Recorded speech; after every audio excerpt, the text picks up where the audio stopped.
အားလုံးပဲမင်္ဂလာပါခင်ဗျာကျွန်တော်ဒီနေ့မှာတော့ channel Barmis မှာတင်ထားတဲ့ဗီဒီယိုတွေကို iPhone ဒါမှမဟုတ် iPad ကနေတစ်ဆင့်ဘယ်လို download ရယူရဲဆိုတာကိုကျွန်တော်တစ်ဆင့်ချင်းစီရှင်းပြပေးသွားမှာဖြစ်ပါတယ်ကျွန်တော်တို့ဒီလိုဗီဒီယိုတွေကို download ရယူဖို့အတွက်ပထမဦးဆုံးအနေနဲ့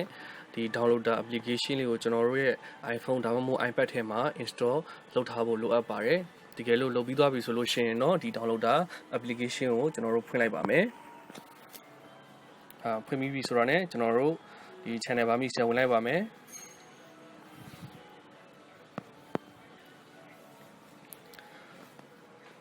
ဒီမှာပါ channel Barmis ကဝင်လိုက်ပါ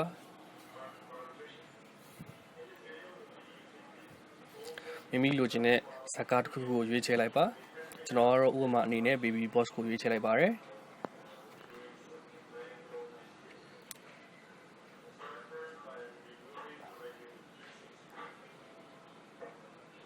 sorry boss baby ပါဟုတ်ကဲ့ပါကျွန်တော်တို့ဒီ boss baby လေးကိုကျွန်တော်ဘယ်လို download ဆွဲလဲဆိုတဲ့အကြောင်းရှင်းပြပေးမှာဖြစ်ပါတယ်ကျွန်တော်ဒီအောက်မှာဆိုလို့ရှိရင်တော့ download link နှစ်ခုကိုပေးထားပါတယ်ဒီ link နှစ်ခုလုံးရဲ့ဆွဲပုံဆွဲနည်းကတော့အတူတူပါပဲမိမိစိုက်နှစ်သက်တဲ့ link ကိုရွေးချယ်ပြီးတော့ download ဆွဲနိုင်ပါတယ်ကျွန်တော်ကတော့ download link နံပါတ်2ကိုကျွန်တော်ရွေးချယ်လိုက်ပါတယ်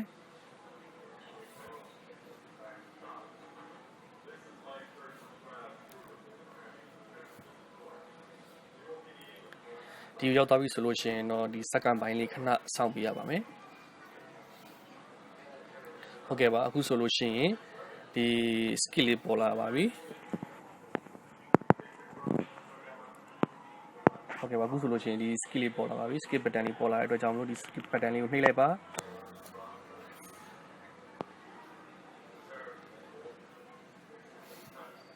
โอเคကျွန်တော်တို့ဒီ open log ကိုရောက်သွားပါပြီဟုတ်ကဲ့ပါကျွန်တော်တို့ download ဆွဲမှာဒီမှာပါကျွန်တော်တို့ download ဆွဲမဲ့ page ပါ site ပါ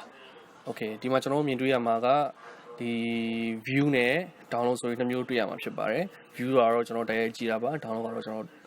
အားလုံးဒီအတိုင်းပဲအားလုံး download ခါကိုလိုချင်တဲ့ video download ဆွဲပြီးတင်ထားမှာဖြစ်ပါတယ်ဟုတ်ကဲ့ပါကျွန်တော် download ဆွဲပုံကျွန်တော်ပြောပြပါမယ်ဒီ download button လေးကိုနှိပ်လိုက်ပါပြောလို့ရှိရင်ကျွန်တော်အောက်လေးကိုခဏဆင်းကြည့်လိုက်ပါအောက်မှာကျွန်တော်တွေ့ပါတယ်စက္ကန့်ပိုင်းလောက်စောင့်ရမယ်ဆိုတဲ့ message လေးကိုကျွန်တော်တွေ့ပါတယ်စောင့်လိုက်ပါအခုဒီမှာထပ်တွေ့ပါပြီ click to continue ဖြစ်သွားပြီနှိပ်လိုက်ပါနောက် message တစ်ခုတက်လာပါတယ် click to start download okay ဒီဟာမှာကျွန်တော်တို့နှိပ်ကပါမယ်ဒီအောင်နှိပ်ရပါမယ်ဒါပေမဲ့နှိပ်တဲ့အခါမှာလက်မလွတ်လိုက်ပါနဲ့ဒီတိုင်းလေးလက်မလေးတင်ပြီးဖိထားလိုက်ပါ3စက္ကန့်လောက်ဖိထားလိုက်တဲ့အခါမှာ message box တစ်ခုတက်လာပါလိမ့်မယ်အဲ့ဒီhereမှာကျွန်တော်တို့အနီရောင်လေးနဲ့ရေးထားတဲ့ download ဆိုတဲ့ button လေးကိုကျွန်တော်နှိပ်လိုက်ပါဒီခဏဆောင်းလိုက်ပါဆောင်းလိုက်လို့ရှိရင် okay ကျွန်တော်တို့အောက်မှာတွေ့ရပါပြီ download ဆိုတဲ့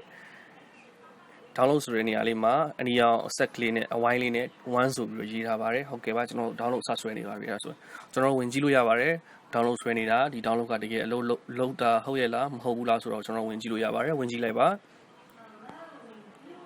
okay အလုပ်လုပ်နေပါပြီစပြီး download ဆွဲနေပါပြီဒီလို download ဆွဲတာကတော့ဒီ charging နဲ့ပတ်သက်တာကတော့